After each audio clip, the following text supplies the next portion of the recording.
La isla misteriosa, de Julio Verne. Parte 2. El abandonado. Capítulo 3. Intentan explorar toda la isla.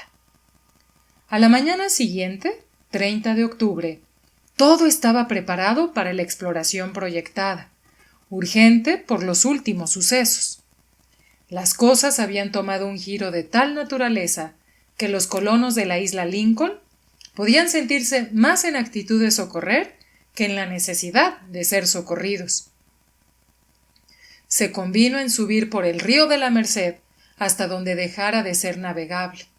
Así, se haría sin esfuerzo gran parte del camino, y los exploradores podrían llevar sus provisiones y armas hasta un punto avanzado del oeste de la isla. Pues había que pensar no solo en los objetos que los colonos llevaban consigo, sino también en los que la casualidad les deparase y que debieran ser trasladados al Palacio de Granito. Si había habido un naufragio en la costa, como podía presumirse por todos los indicios, no dejarían de presentarse restos y despojos, que serían buena presa. En este caso, el carro habría sido más útil que la frágil piragua, pero además de ser pesado y burdo, había que tirar de él, lo cual dificultaba su uso, e hizo manifestar a Pencroff su sentimiento que el cajón no hubiera contenido, además de la media libra de tabaco que deseaba, un par de caballos de Nueva Jersey que habrían sido útiles a la colonia. Las provisiones embarcadas por Nab se componían de conservas de carne y algunos azumbres de cerveza y licor fermentado, es decir, alimento para 4 días, espacio de tiempo mayor del necesario, a juicio de Cyrus Smith, para la exploración.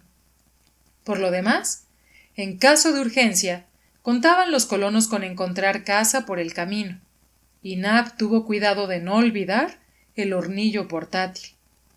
En cuanto a herramientas, llevaron las 2 hachas de leñador que debían servir para abrirse paso en el bosque, y respecto a instrumentos, el catalejo y la brújula de bolsillo. Entre las armas se escogieron los 2 fusiles de chispa, más útiles en la isla que los de pistón, porque no necesitaban sino piedra sílice, fácil de reemplazar, mientras que estos últimos exigían también pistones, que se acabarían pronto si se hacía un uso frecuente de ellos. Sin embargo, se llevaron también una carabina y algunos cartuchos. Respecto a la pólvora, de la cual los barriles contenían 50 libras, fue preciso llevar una buena provisión. Pero el ingeniero se proponía elaborar más adelante una sustancia explosiva que la sustituyera. Unieron a las armas de fuego 5 machetes, con sus buenas vainas de cuero, y así preparados los colonos, podían aventurarse por el interior de aquel vasto bosque, con grandes probabilidades de dominar todos los peligros que pudieran presentarse. Es inútil decir que Pencroff, Harbert y Nab iban armados hasta los dientes, aunque Cyrus Smith les había hecho prometer que no dispararían sino en caso de necesidad. A las 6 de la mañana echaron al mar la piragua, y todos se embarcaron, incluso Top, dirigiéndose a la desembocadura del río de la Merced. Hacía media hora que estaba subiendo la marea, por tanto los viajeros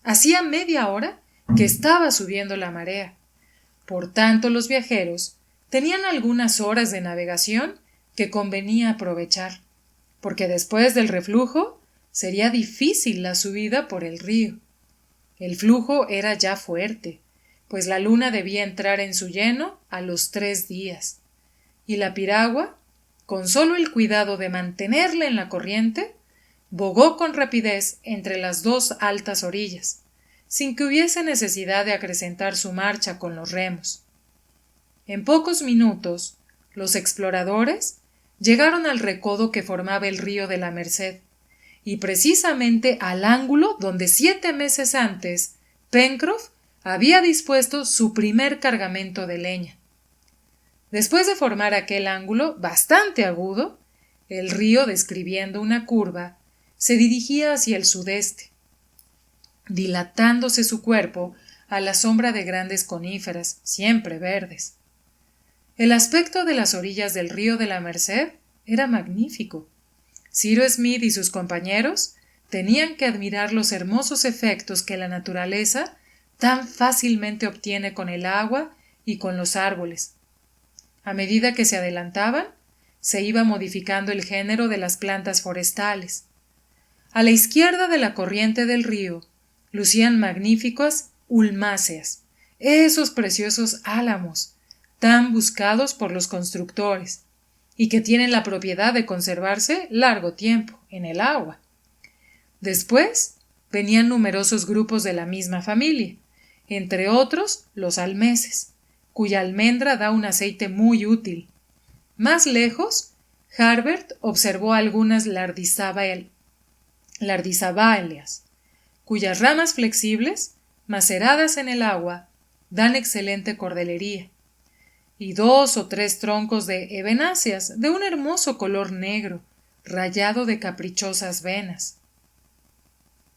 De cuando en cuando, en ciertos parajes donde el desembarco era fácil, la piragua se detenía, y entonces Gédéon Spilett, Harbert y Pencroff, armados de fusiles y precedidos de Top, hacían una batida por la orilla. Sin contar la caza, podían encontrarse también alguna planta útil que no debía despreciarse, y el joven naturalista se encontró en este punto servido a pedir de boca, porque descubrió una especie de espinacas silvestres de la familia de las quenopódeas, y muchos ejemplares de crucíferas del género col, que sin duda sería fácil civilizar mediante el trasplante. Eran berros, rábanos más o menos silvestres, y en fin unos tallos ramosos y ligeramente velludos y de 1 metro de altura que producían granos parduzcos. ¿Sabes tú qué planta es esa?, preguntó Harbert al marino. ¡Tabaco!, gritó Pencroff, que evidentemente no había visto su planta predilecta más que en el agujero de su pipa. No, Pencroff, dijo Harbert, no es tabaco, es mostaza. Bien por la mostaza, repuso el marino. Si se presenta una planta de tabaco, no la desprecies. Ya la encontraremos algún día, dijo Gédéon Spilett. ¿De veras?, exclamó Pencroff. Ese día no sé qué faltará ya en nuestra isla. Aquellas diversas plantas, arrancadas cuidadosamente con raíces, fueron trasladadas a la piragua, donde permanecía aún Cyrus Smith absorto en sus reflexiones. El periodista, Harbert y Pencroff desembarcaron muchas veces en la orilla derecha o en la izquierda del río de la Merced, esta última menos acantilada y más cubierta de árboles. El ingeniero, consultando la brújula del bolsillo, pudo comprobar que el río, desde el primer recodo, tomaba sensiblemente la dirección sudoeste y nordeste, y la seguía casi en línea recta por espacio de unas 3 millas. Pero era de suponer que se modificase esta dirección más lejos, y que el río subiese luego al noroeste, hacia los contrafuertes del monte Franklin, que debían alimentarse con sus aguas. Durante una de estas excursiones, Gédéon Spilett consiguió apoderarse de 2 parejas de gallináceas vivas. Eran volátiles de pico largo y delgado, cuellos prolongados, alas cortas y sin apariencia de cola. Harbert les dio con razón el nombre de tinamúes y se decidió que serían los primeros huéspedes del futuro corral. Hasta entonces, los fusiles no habían hablado, y la primera detonación que se oyó en aquella selva del Far West fue consecuencia de la aparición de un ave hermosísima, que anatómicamente se parecía a un martín pescador. «¡La conozco!», exclamó Pencroff, y soltó el tiro a pesar suyo. «¿A quién conoce?», preguntó el periodista. «A esa ave que se nos escapó en la primera excursión, cuyo nombre hemos puesto a esa parte de la selva». «¡Un jacamar!», exclamó Harbert. Era un jacamar, hermosa ave, cuyo plumaje espeso está revestido de un brillo metálico.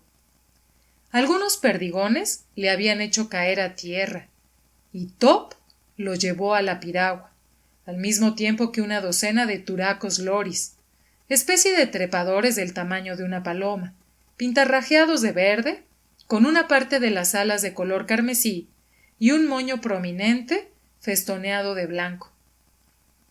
El joven le felicitó por aquel certero disparo.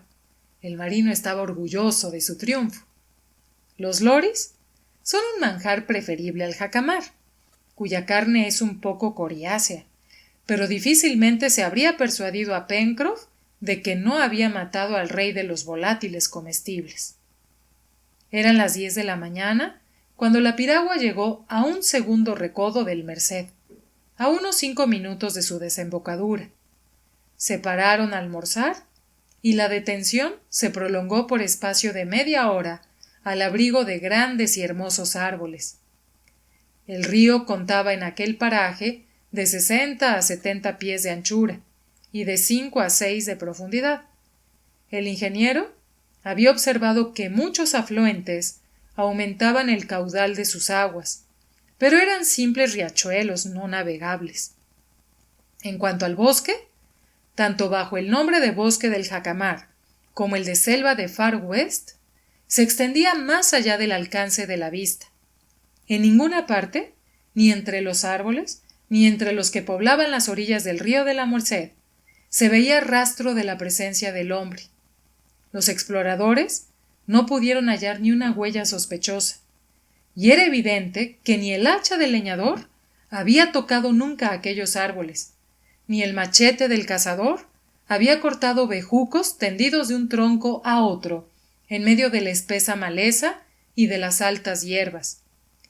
Si algunos náufragos habían tomado tierra en la isla, debían de hallarse todavía en el litoral, y no se debían buscar bajo aquella densa bóveda de follajes. El ingeniero manifestó cierta impaciencia por llegar a la costa occidental de la isla Lincoln, distante, según su cálculo, unas 5 millas. Continuó la navegación, y aunque el río, por el curso que entonces llevaba, parecía dirigirse no hacia el litoral, sino hacia el monte Franklin, se convino en no dejar la piragua mientras hubiese bajo la quilla bastante agua para mantenerla a flote. Así se ganaba tiempo y se ahorraba trabajo, porque de otro modo habría sido preciso abrirse camino con las hachas a través de la espesura. Pronto el flujo cesó completamente, ya porque la marea bajase, en efecto debía estar bajando a aquella hora, o ya porque no se hiciese sentir a tal distancia de la desembocadura del río de la Merced. Fue preciso armar los remos. Nab y Harbert se pusieron en su banco. Pencroff empuñó la espadilla, y así continuaron subiendo por el río. Parecía que el bosque se aclaraba un poco hacia el Far West. Los árboles eran menos espesos, y a veces aparecían aislados, pero precisamente por hallarse más espaciados, gozaban más libremente del aire puro que circulaba alrededor, y ganaban mucho en magnificencia. ¡Qué espléndidos ejemplares de la flora de aquella latitud! Seguramente que su aspecto solo habría bastado a un botánico para determinar sin vacilación el paralelo que la isla Lincoln atravesaba.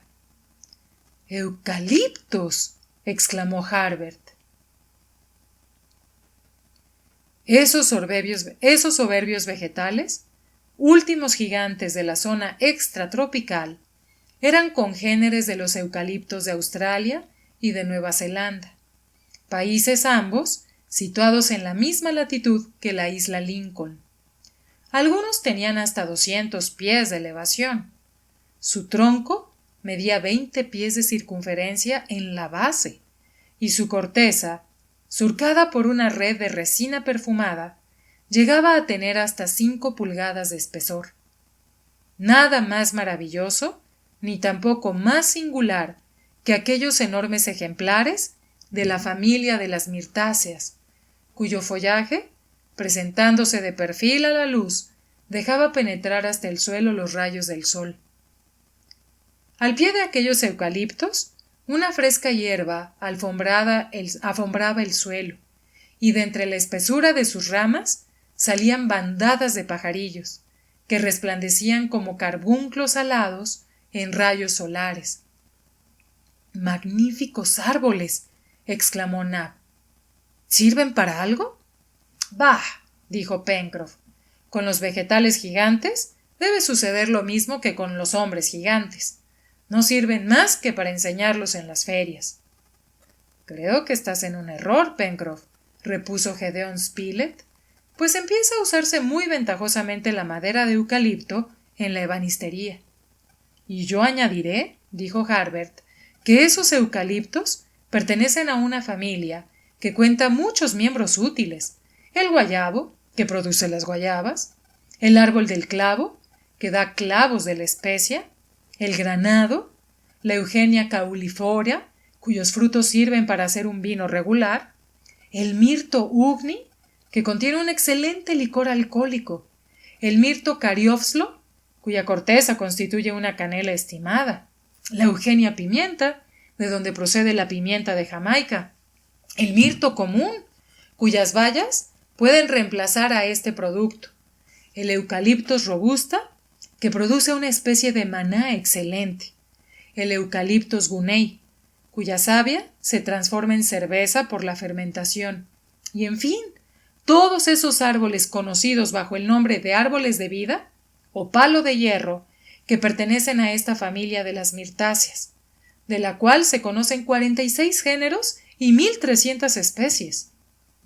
Los colonos dejaban decir al joven sin interrumpirle, mientras recitaba su lección de botánica. Cyrus Smith le escuchaba sonriendo y Pencroff con una sensación de orgullo. Muy bien, Harbert —dijo Pencroff—, pero apostaría a que esos ejemplares útiles que acabas de citar no son árboles gigantescos como estos. Pues no lo son, Pencroff. Lo cual viene en apoyo de lo que yo he dicho —añadió el marino—, a saber, que los gigantes no sirven para nada. Se equivoca, Pencroff —intervino el ingeniero—. Precisamente estos gigantescos eucaliptos que nos dan sombra son muy útiles para una cosa.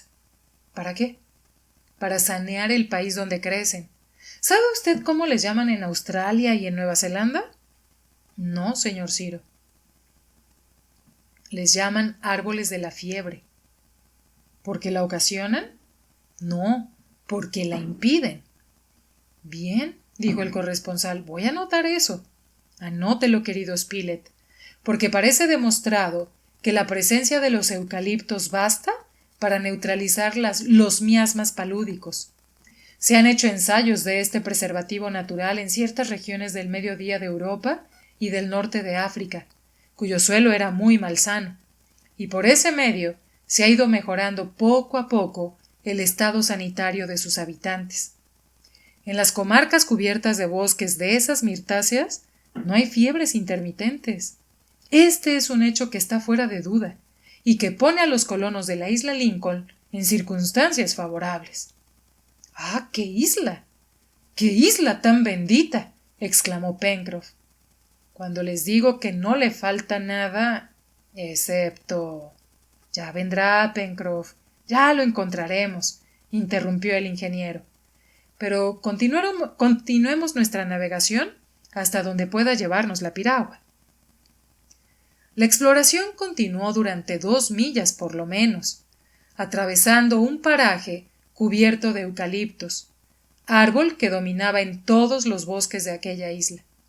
El espacio que cubrían se extendía hasta perderse de vista a los 2 lados del río de la Merced, cuyo lecho, bastante sinuoso, se abría entre las 2 altas orillas de verdor, y a trechos velase obstruido por altas hierbas y hasta rocas agudas que hacían penosa la navegación y dificultaban la acción de los remos hasta el punto de tener Pencroff que valerse de un palo para impeler la canoa.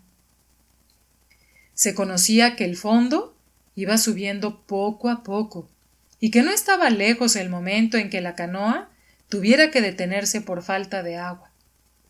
El sol declinaba el horizonte y proyectaba sobre el suelo la sombra desmesurada de los árboles. Cyrus Smith, viendo que sería imposible llegar de día a la costa occidental de la isla, resolvió acampar en el sitio mismo en que la embarcación, por falta de agua, se encontrase forzosamente detenida. Calculaba que la costa debía distar todavía 5 o 6 millas, distancia demasiado grande para atravesarla de noche por entre bosques desconocidos. Empujaron la embarcación sin descanso a través del bosque, que poco a poco iba volviendo a espesarse y a presentarse también más poblado, pues si los ojos del marino no le engañaban, había bandadas de monos que corrían entre los árboles. Algunas veces, 2 o 3 se detuvieron a distancia de la piragua y miraron a los colonos sin manifestar ningún miedo, como si viendo hombres por la primera vez no hubiesen aprendido todavía a temerlos. Habría sido fácil matar a tiros a algunos de aquellos cuadrúmanos. Pero Cyrus Smith se opuso a aquella matanza inútil, que tentaba un poco la codicia de Pencroff. Por otra parte, era prudente abstenerse de tirar, porque aquellos monos vigorosos y dotados de una gran agilidad podrían hacerse temibles, y valía más no provocar su furor con una agresión inoportuna. Es verdad que el marino consideraba al mono desde el punto de vista puramente alimenticio, y en efecto aquellos animales, que son únicamente herbívoros, constituyen una caza excelente, pero ya que abundaban las provisiones, no debían gastarse las municiones en balde. Hacia las 4 de la tarde, la navegación del río de la Merced se hizo muy difícil, por estar su curso completamente obstruido por plantas acuáticas y piedras. Las orillas se elevaban más, y el lecho del río se abría entre los primeros contrafuertes del monte Franklin. Sus fuentes no podían estar lejos, pues se alimentaban de todas las aguas de las laderas meridionales de la montaña. Antes de un cuarto de hora, dijo el marino, tendremos que detenernos, señor Ciro. Pues bien, nos detendremos, Pencroff, y organizaremos un campamento para pasar la noche. ¿A qué distancia estaremos del Palacio de Granito?, preguntó Harbert.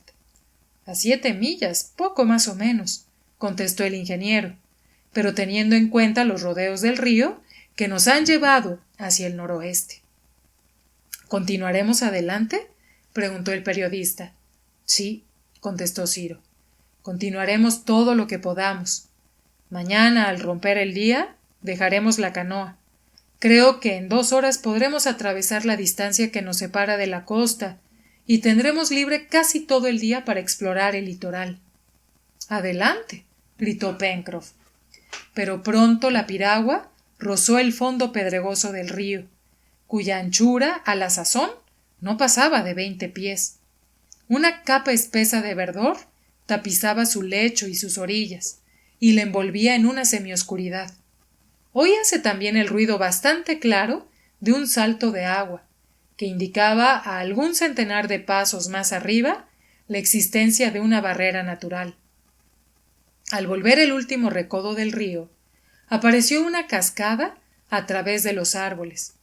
La canoa tocó fondo, y poco después estaba amarrada a un tronco cerca de la orilla derecha. Eran aproximadamente las 5 de la tarde. Los últimos rayos del sol, penetrando a través del espeso ramaje, herían oblicuamente la pequeña cascada, cuyo polvo húmedo resplandecía con todos los colores del prisma. Más allá, el lecho del río de la Merced desaparecía bajo la espesura, donde se alimentaba con algún oculto manantial. Los diversos riachuelos, sus afluentes, le transformaban más abajo en un verdadero río, pero a aquella altura era un arroyo límpido y nada profundo. Se levantó el campamento en aquel mismo sitio, que era delicioso. Los colonos desembarcaron y encendieron lumbre, al abrigo de un grupo de grandes almacenes, entre cuyas ramas Cyrus Smith y sus camaradas hubieran podido, en caso de necesidad, encontrar asilo aquella noche. La cena se despachó pronto, porque el apetito era grande y cada cual deseaba dormir. Pero, habiendo oído al caer la noche algunos rugidos sospechosos, fue preciso mantener viva la llama de la hoguera toda la noche para que protegiese el sueño de los colonos. Pencroff y Nab hicieron centinela, turnándose en este servicio y no economizando el combustible. Tal vez no se engañaron cuando creyeron ver sombras de animales vagando alrededor del campamento entre los troncos, entre las ramas de los árboles. Pero la noche transcurrió sin novedad, y al día siguiente, 31 de octubre, a las 5 de la mañana, todos estaban en pie, dispuestos a la marcha. Capítulo 4. Siguen explorando la isla y encuentran un jaguar. A las 6 de la mañana, después del desayuno, los colonos se pusieron en marcha con intención de llegar lo más pronto posible a la costa occidental de la isla. ¿Cuánto tiempo podrían tardar? Cyrus Smith había calculado 2 horas, pero dependía indudablemente de los obstáculos que se presentaran.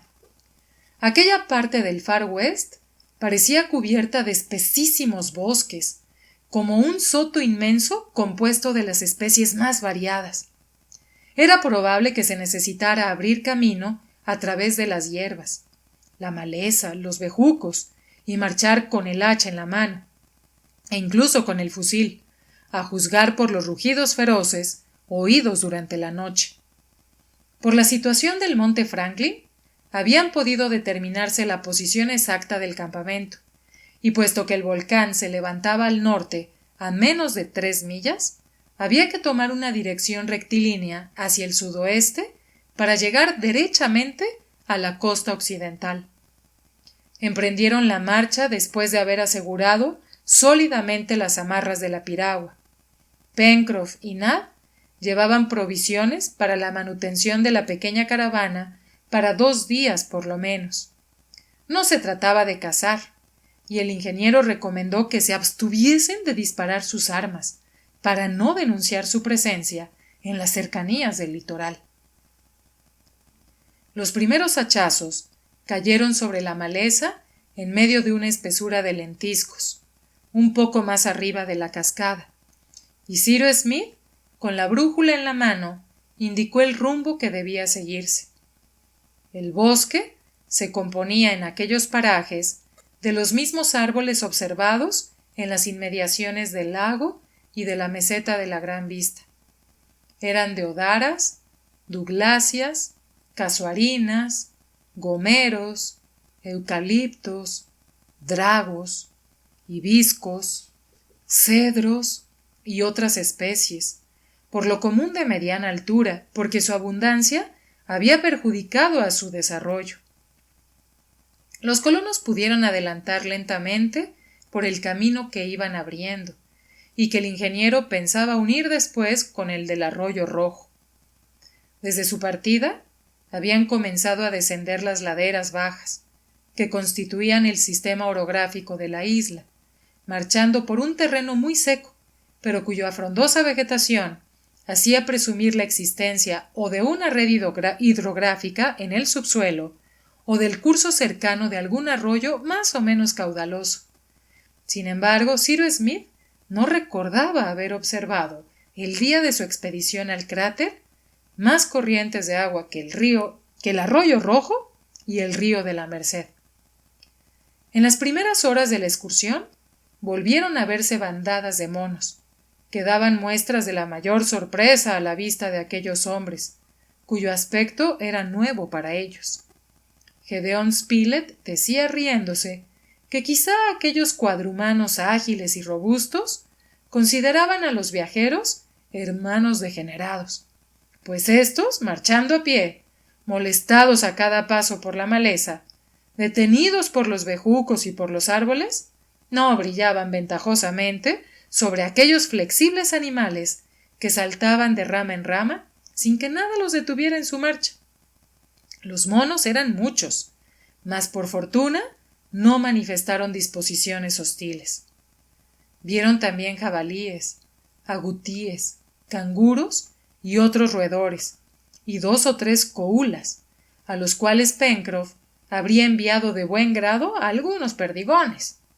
Pero no, exclamó. La caza está vedada. Saltad, brincad, volad en paz, amigos míos. Ya os daremos 2 palabras a la vuelta. A las 9:30 de la mañana, el camino, que iba abriéndose hacia el sudoeste, se encontró interrumpido por un riachuelo desconocido. Tenía de 30 a 40 pies de anchura, y su viva corriente, impulsada por la pendiente de su lecho y agitada por la multitud de rocas de que estaba sembrado, se precipitaba con gran ruido. Aquel riachuelo era profundo y claro, pero no era navegable. —¡Ya estamos cortados! —exclamó Nab. —No —repuso Harbert—, es un riachuelo y podremos pasarlo a nado. —¿Para qué? —preguntó Smith—. Es evidente que este riachuelo corre hacia el mar. Continuemos por su orilla izquierda, donde estamos, y nos conducirá a la costa. —¡Adelante! —Un momento —dijo el periodista—. ¿No damos nombre a este riachuelo, amigos? No dejemos nuestra geografía incompleta. —Es justo —repuso Pencroff—. Dale el nombre que quieras, hijo mío —dijo el ingeniero, dirigiéndose al joven. —¿No es mejor esperar a que lo hayamos descubierto hasta su desembocadura? —preguntó Harbert. —Conformes —repuso Cyrus Smith—. Sigámoslo, pero sin tardar. —Esperad un momento —dijo Pencroff. —¿Qué pasa? —preguntó el periodista. —Aunque la caza está vedada, supongo que la pesca estará permitida —contestó el marino. —No tenemos tiempo que perder —dijo el ingeniero. —No pido más que 5 minutos —replicó Pencroff—. 5 minutos en interés de nuestro almuerzo. Y Pencroff, teniéndose sobre la orilla, metió los brazos en las aguas vivas e hizo saltar inmediatamente algunas docenas de hermosos cangrejos que hormigueaban entre las rocas. —¡Esto será estupendo! —exclamó Nab, acudiendo a ayudar al marino. —Cuando digo yo que, excepto tabaco, se encuentra todo en esta isla —murmuró Pencroff dando un suspiro. En menos de 5 minutos se hizo una pesca prodigiosa, porque los cangrejos pululaban en el río. Se llenó un saco de aquellos crustáceos que tenían el caparazón de un color azul cobalto y estaban armados de un dientecillo. Se continuó la marcha. Los colonos, desde que tomaron la orilla de aquel curso de agua, caminaban con mayor rapidez y facilidad.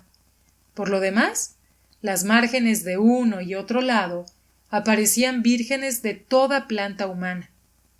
De vez en cuando se veían huellas de grandes animales, que sin duda iban habitualmente a beber en aquel arroyo, pero no se veía más, y sin duda no era tampoco en aquella parte del Far West donde el Zaino había recibido el perdigón que había costado una muela a Pencroff.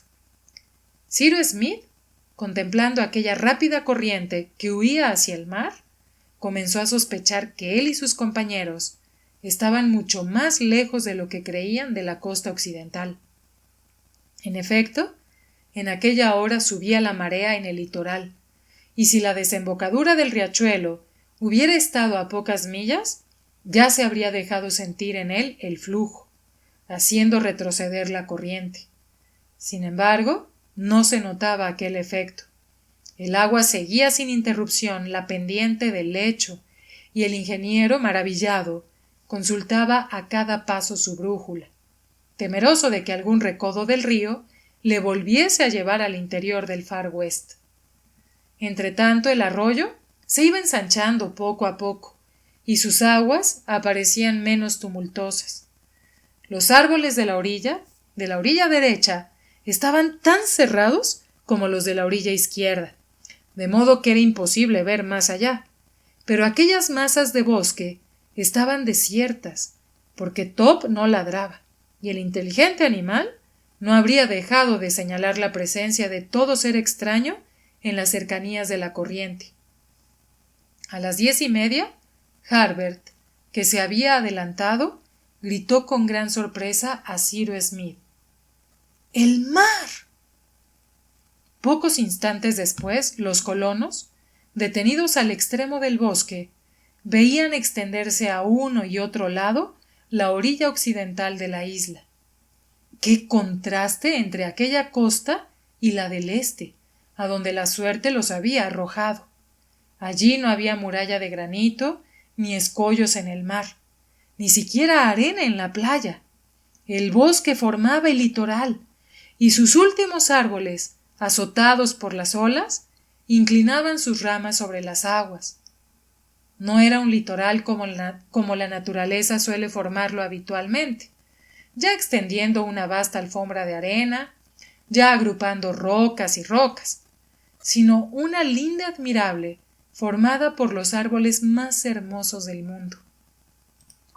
La orilla estaba tan elevada que dominaba el nivel de las grandes mareas, y en todo aquel suelo lujuriante, sostenido por una base de granito, las espléndidas superficies forestales parecían tan sólidamente arraigadas como las que se agrupaban en el interior de la isla. Los colonos se encontraban entonces en la escotadura de una pequeña cala insignificante, que no habría podido contener 2 o 3 barcos pescadores, y que servía de desembocadura al nuevo arroyo. Pero las aguas, en vez de entrar en el mar por una pendiente suave, caían en él desde una altura de más de 40 pies, lo cual explicaba por qué, a la hora de la marea, ésta no se había hecho sentir a la distancia correspondiente en el arroyo. En efecto, las mareas del Pacífico, aun en su mayor elevación, jamás podían llegar al nivel del río, cuyo lecho formaba una especie de piso superior, y sin duda tendrían que transcurrir millones de años antes de que las aguas hubiesen podido roer aquella parte de granito y abrir una desembocadura practicable. Así, de común acuerdo, se dio a aquella corriente de agua el nombre de Río de la Cascada. Más allá, hacia el norte, la linde del bosque se prolongaba por espacio de 1 o 2 millas. Después disminuían los árboles, y por último se dibujaban alturas muy pintorescas, siguiendo una línea casi recta, que corría en dirección norte y sur. Al contrario, en toda la parte del litoral, comprendida entre el río de la Cascada y el promontorio del Reptil, no había más que una gran selva de árboles magníficos, unos rectos, otros inclinados, cuyas raíces eran bañadas por largas ondulaciones del mar. Ahora bien, hacia aquella costa, o lo que es lo mismo, hacia toda la península serpentina, debía continuar la exploración, porque aquella parte del litoral ofrecía refugios, que la otra, árida e inhospitalaria, habría negado evidentemente a cualquier náufrago. El tiempo era bueno, y desde lo alto de un peñasco, donde Nab y Pencroff dispusieron el almuerzo, podía extenderse la vista bastante lejos. El horizonte estaba perfectamente claro, y no se divisaba una vela en el mar. Ni en todo el litoral, ni en todo el alcance de la vista, había indicios de buque, ni restos de naufragio. El ingeniero no creía poder decidirse todavía sobre este punto hasta no haber explorado la costa hasta el extremo mismo de la península serpentina. El almuerzo terminó pronto, y a las 11:30 Cyrus Smith dio la señal de marcha. En vez de recorrer la arista de una alta roca o una playa de arena, tuvieron los colonos que seguir la linde de los árboles, ya que éstos formaban el litoral. La distancia entre el río de la Cascada y el promontorio del Reptil era de 12 millas, poco más o menos. En 4 horas, por una playa practicable, los colonos podrían haberla recorrido sin apresurarse mucho, pero necesitaron doble tiempo, porque a cada paso interrumpían su marcha árboles que les obligaban a desviarse, bejucos que tenían que romper, maleza que debían cortar, obstáculos y rodeos que alargaban considerablemente el camino. A pesar de todo, nada encontraron que revelase un naufragio reciente en aquel sitio. Es verdad, como observó Gedeón Spilett, que el mar había podido arrastrarlo todo a su seno, y que por el hecho de no encontrarse vestigio alguno, no podía deducirse que no hubiera sido arrojado ningún buque a la costa occidental de la isla Lincoln. El razonamiento del periodista era justo, y por otra parte, el incidente del grano de plomo probaba de manera irrecusable que 3 meses antes, al máximo, se había disparado un tiro de fusil en la isla. Eran las 5 de la tarde, y los colonos estaban todavía a 2 millas del extremo de la península Serpentina. Indudablemente, después de llegar al promontorio del Reptil, Cyrus Smith y sus compañeros no tendrían tiempo de volver antes de anochecer al campamento establecido junto a las fuentes del río de la Merced. De aquí la necesidad de pasar la noche en el promontorio mismo. Pero no faltaban provisiones, circunstancia afortunada, pues no habían visto los colonos casa alguna en la linde por donde caminaban, que al fin y al cabo no era más que una costa. Pululaban por el contrario en ella las aves, jacamaras, curucús, tragopanes, tetraos, loros, cacatúas, faisanes, palomas y 100 otras especies. No había árbol que no tuviera nido, ni nido donde no aletearan las avecillas. Hacia las 7 de la tarde, los colonos, abrumados de cansancio, llegaron al promontorio del Reptil, especie de volute extraña destacada sobre el mar. Allí concluía el bosque que formaba la ribera de la península, y el litoral en toda la parte sur recobraba su aspecto acostumbrado de costa, con sus rocas, sus arrecifes y su playa arenosa. Era posible que un buque desamparado hubiera venido a chocar en aquel sitio, pero iba entrando la noche y era preciso dejar la exploración para el día siguiente. Pencroff y Harbert se apresuraron a acondicionar un sitio para establecer el campamento. Los últimos árboles de los bosques del Far West venían a morir en aquella punta, y entre ellos el joven observó varios bosquecillos espesos de bambúes. ¡Caramba!, exclamó el muchacho. Este sí que es un descubrimiento precioso. ¿Precioso?, preguntó Pencroff. Sin duda, repuso Harbert. Debes saber, Pencroff, que la corteza de bambú, cortada en tiras flexibles, sirve para hacer cestas y canastos, que reducidas a pasta y macerada, sirve para hacer el papel de China, que los tallos, según su grueso, dan bastones, tubos de pipa y conductos para las aguas, que los grandes bambúes constituyen excelentes materiales de construcción, ligeros, sólidos y libres de insectos, que nunca los atacan. Además, cerrando los bambúes junto a los nudos y conservando el tabique transversal que forma cada nudo, se obtienen vasos sólidos y cómodos, que se usan mucho entre los chinos. Pero nada de esto te interesaría. ¿Por qué?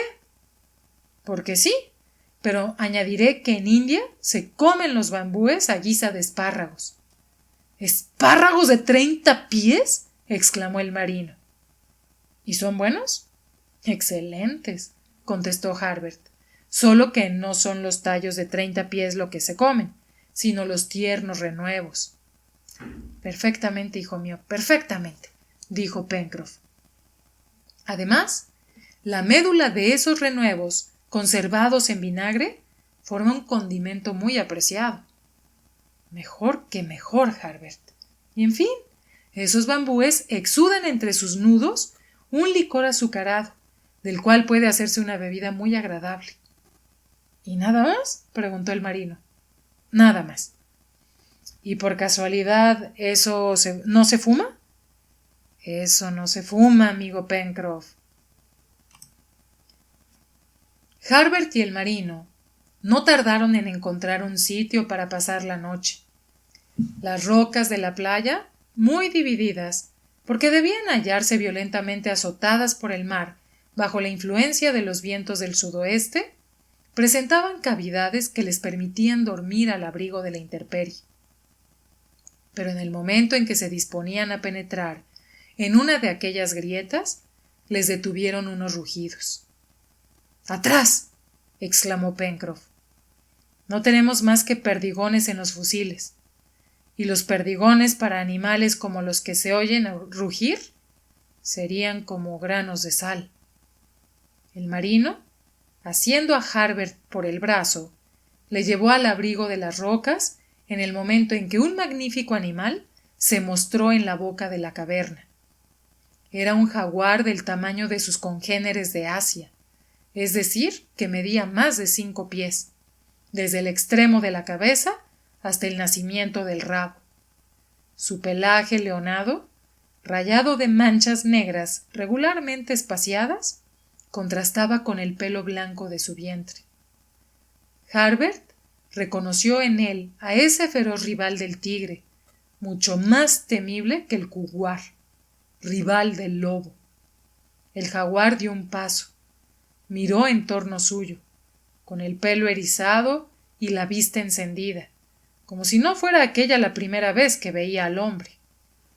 En aquel momento, el periodista doblaba las altas rocas, y Harbert, creyendo que no había visto al jaguar, hizo un movimiento para lanzarse hacia él, pero Gédéon Spilett le detuvo haciéndole una seña con la mano y continuó adelante. No era el primer tigre que encontraba, y llegando hasta 10 pasos del animal, se quedó inmóvil después de haberse echado la carabina a la cara, y sin que se alterase ninguno de sus músculos. El jaguar se recogió sobre sí mismo y saltó sobre el cazador, pero en aquel momento una bala le hirió entre los 2 ojos y cayó muerto. Harbert y Pencroff se precipitaron hacia el jaguar. Nab y Cyrus Smith acudieron también y permanecieron por algunos momentos contemplando el animal tendido en el suelo, cuya magnífica piel debía servir de adorno en el salón del palacio de granito. —Señor Spilett, le admiro y le envidio —exclamó Harbert en un acceso de entusiasmo muy natural.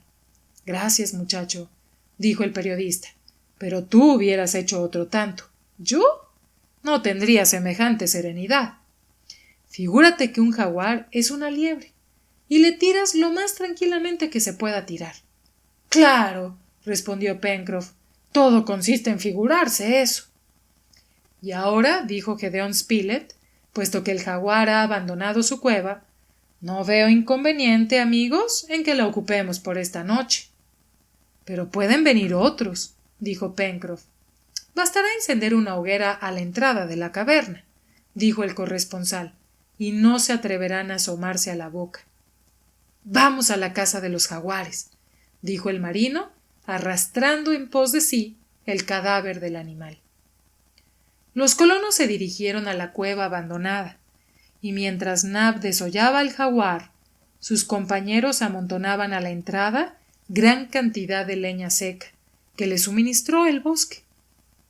Cyrus Smith vio entonces el bosquecillo de bambúes, y cortó una buena cantidad, con la que aumentó el combustible de la hoguera. Hecho esto, se instalaron todos en la gruta, cuya arena estaba sembrada de huesos de animales. Cargaron las armas para el caso de una agresión repentina.